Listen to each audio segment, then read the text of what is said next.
Hello everybody, welcome to Searchua's Accounting Lessons PH. It's been a long time, kamusta kayo? So today we'll be having a series of problems about differential cost analysis, or as you might know it, sa kanyang alternate term, which is relevant costing. So bakit po ba natin ginagawa itong relevant costing or differential cost analysis? So let's say for example, meron pong decisions na kailangan gawin ng management, no?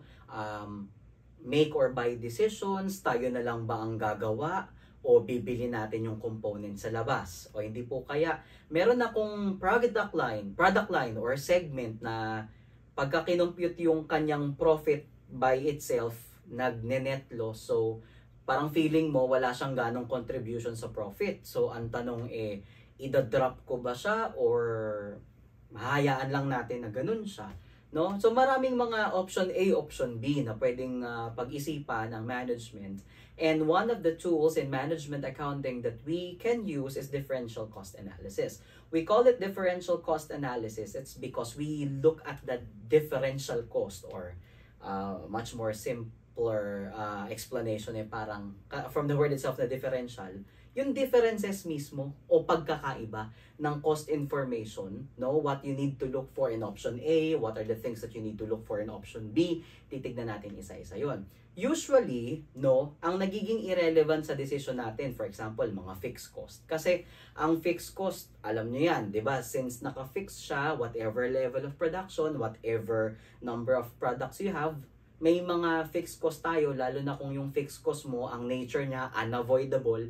From the word itself, dahil unavoidable siya, hindi mo talaga matatanggal sa sistema, no? So usually, whether option A, option B piliin ko, may fixed cost ako so nagiging irrelevant siya sa decision, no? Pero pinag-iisipan nating mabuti, no? Kung ano po yung cost na relevant, ano po yung cost na irrelevant sa decision. Okay, so for the first video, meron po tayong sample problem dito ng dropping a segment or product. So ang pag-iisipan ng management dito is yung parang feeling natin walang ambag, no, sa profitability ng company, baka pwede na nating i-drop or i-stop yung segment na yon. Okay?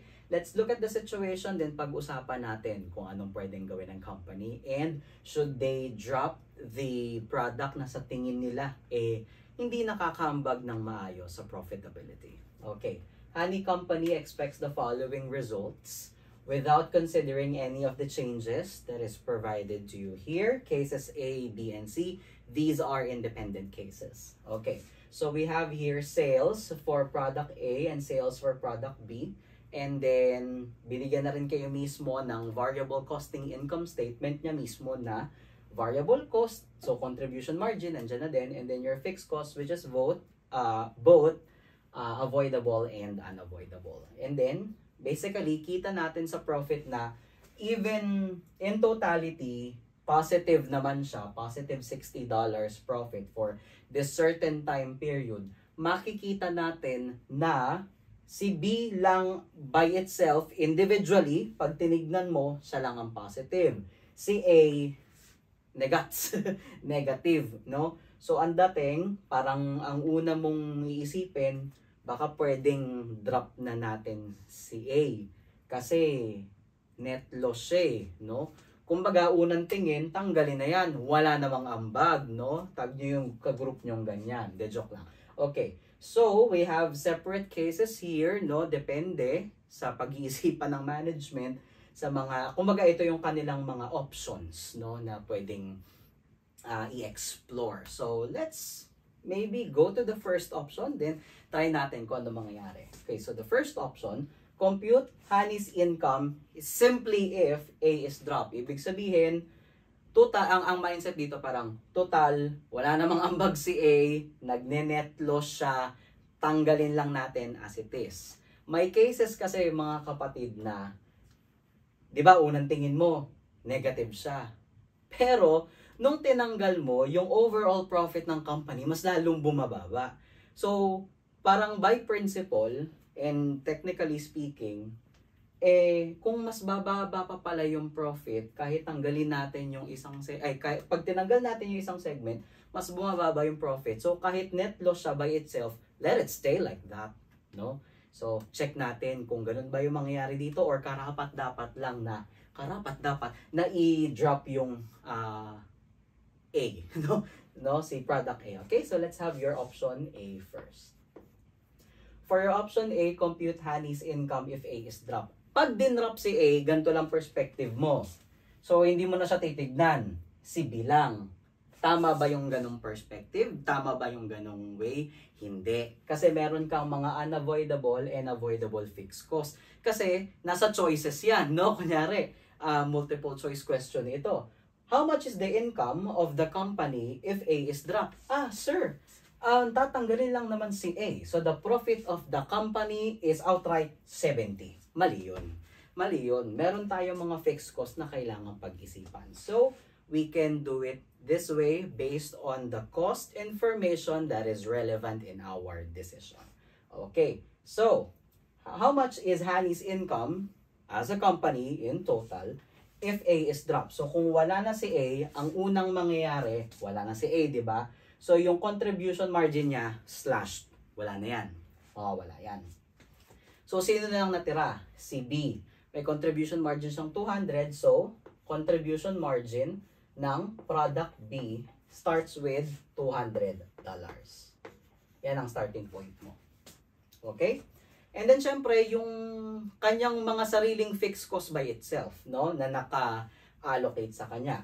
We have avoidable fixed cost of 30. So we have avoidable fixed cost, ma-minus natin, which is 30. At saka yung unavoidable fixed cost na kay B na 100. Pero tatandaan nyo na pag avoidable ang fixed cost at mapag-isipan ng company na tatanggalin yung product line na yon dahil avoidable siya. Pag tinanggal ang product line na yon, you also say goodbye to that fixed cost. It's okay because yung fixed cost na yon na kay A, pag pinag-isipan na tinanggal si A, dahil avoidable naman po ang nature niya, from the word itself, avoidable, pwede mo ma-avoid. However, we still have unavoidable fixed cost na whatever happens, hindi yan matatanggal. So, pasensyahan, magtatanggal din tayo ng unavoidable fixed cost na nanggaling nung nandun pa si product A. So, by principle, in total na $150 na unavoidable fixed cost, $150 talaga yan. Kahit anong gawin mo, $150 talaga yan. So, tatanggalin ko ngayon dito, 50. So, ano mangyayari ngayon sa profit? Ito na mismo yung profit.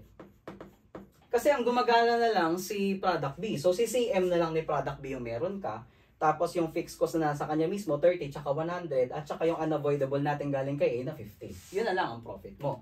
So, 200 minus 30 minus 100 minus 50, ang sagot 20.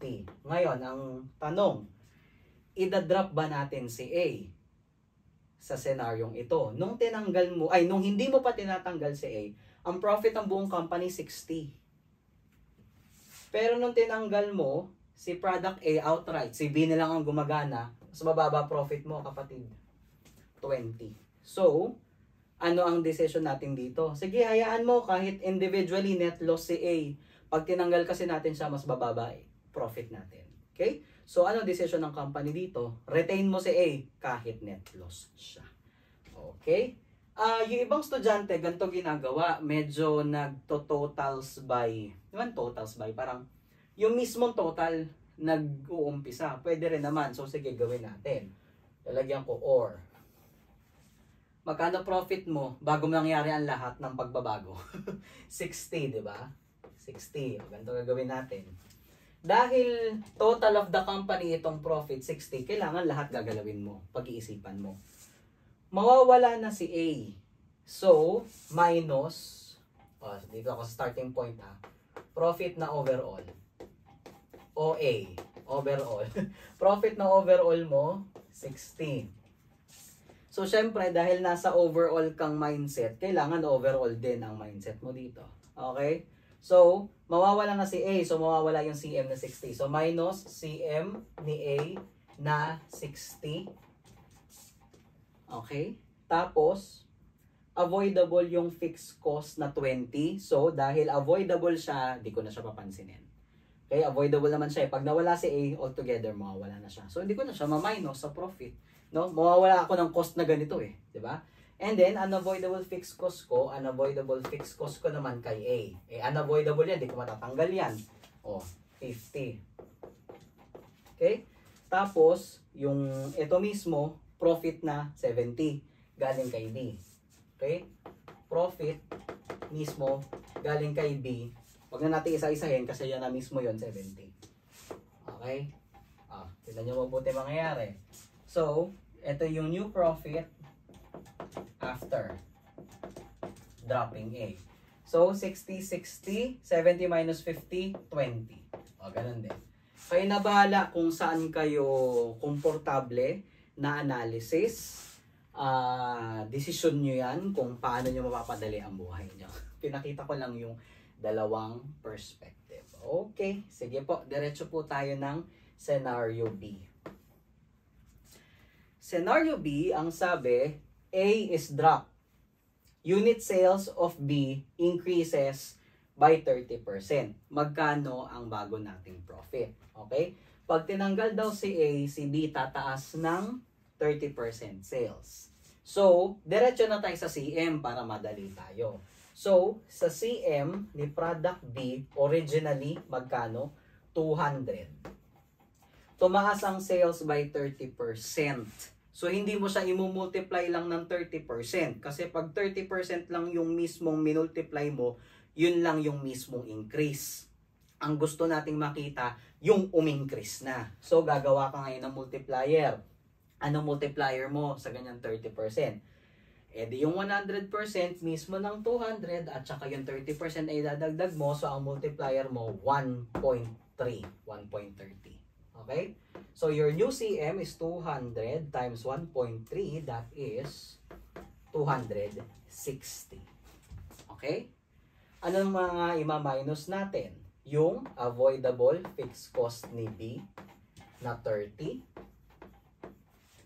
Yung unavoidable fixed cost na kay B na 100. At wag kakalimutan, meron tayong fixed cost na unavoidable kay A na hindi nga natin ma-avoid, di ba? Ma-minus mo pa rin yan. So, unavoidable fixed cost galing kay product A na 50. So, this is your profit. So, 260 minus 30 minus 100 minus 50, you get 80.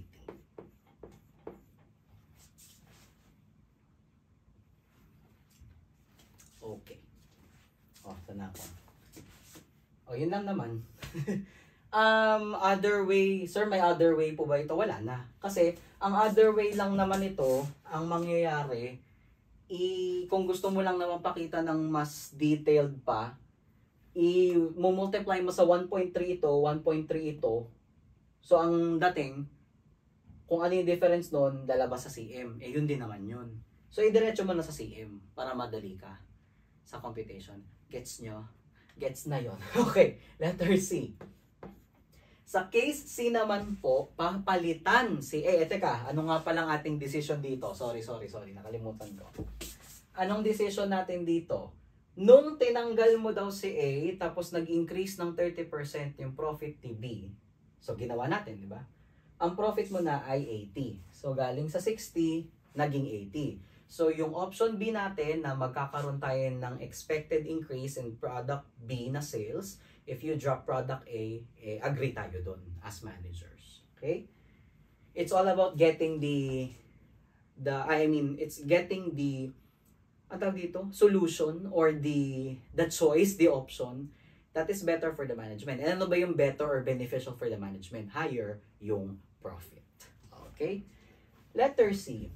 A is dropped and can be replaced by C, product C. So may product C na naka-ready na pwedeng gawin ng company which would have avoidable fixed cost of $50. Ang selling price daw po, 60 cents kada isa. Variable cost is 20 cents kada isa. The expected volume of sales is 400 units. Profit? Yun yung tanong. Profit? So ganito lang gagawin natin. Di 400 units times 60 cents. Yan yung sales. Saan mo nakuha to? Ito, yung selling price. 400 units times 60 cents, 240. Ito ang sales. Okay? Tapos, kita nyo ba? Sales. Okay? And then, ganun ulit. 400 units times 20 cents. 20 cents naman ang variable cost. So, 80 ang ima-minus mo as variable cost. So, ito na yung CM mo for product C. 240 minus 80, 160. Okay? Tapos, anong gagawin natin? Meron daw po siyang, ano yung ma-minus natin? Minus avoidable fixed cost ni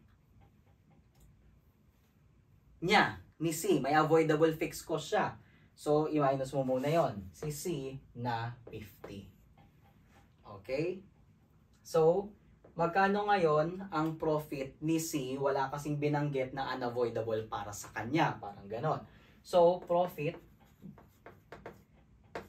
kay C ay 160 minus 50, 110. Di ba tayo tapos dyan? Kay C pa lang yan. Kay C pa lang tong 110. So, yung profit ni C na 110, ang gagawin natin ay, dito ako, yung profit ni C na 110, magkakaroon pa po tayo ng, kita nyo ba? Magkakaroon pa po tayo ng, yung kay B mismo. Okay? Profit ni B na, saan ko ba lalagay? Dito na lang, 110, tapos yung profit ni B na 70. Pero wag mong kakalimutan yung pinakahuli. Meron ka pang ima-minus. Na alin? Unavoidable fixed cost na galing kay A na 50. Ma-minus mo yung 50. So, ito yung profit ni B. Tapos yung unavoidable fixed cost na nanggaling nung buhay pa si product A. So, 110 plus 70 minus 50, 130. Ito ang sagot. Okay? So, ang sagot, 130. So, anong decision natin? Sige, pursue natin yan. Palitan natin si A ng C kasi mas mataas ang naging profit. Okay? Yung C, medyo magulo lang. Isa-isahin uli natin. Kinuha ko yung CM niya. Paano ko kinuha yung CM niya? 400 units na binenta, sales volume, times selling price na 60 cents to 40 na sales. 400 units, variable cost per unit 20 cents. So that's 80. 240 minus 80, $160 ang CM for C. Ang sinabi sa problem na avoidable fixed cost niya ay 50. Yun lang, wala pang sinasabing unavoidable fixed cost. But by principle, pwede mo mailipat lang doon. Pero doon na lang natin computein yung profit, 110. Tapos, 110, i-add mo yung profit ni B na 70. At huwag mong kakalimutan yung unavoidable fixed cost na si C na din ang mag-absorb by principle na nanggaling sa unavoidable fixed cost nung buhay pa si product A, which is 50. So, 110 plus 70, 180 minus 50. Ang sagot ay profit na 130. Okay, so that's our first problem, which is dropping a segment or product. Maraming salamat po and doon tayo sa next video.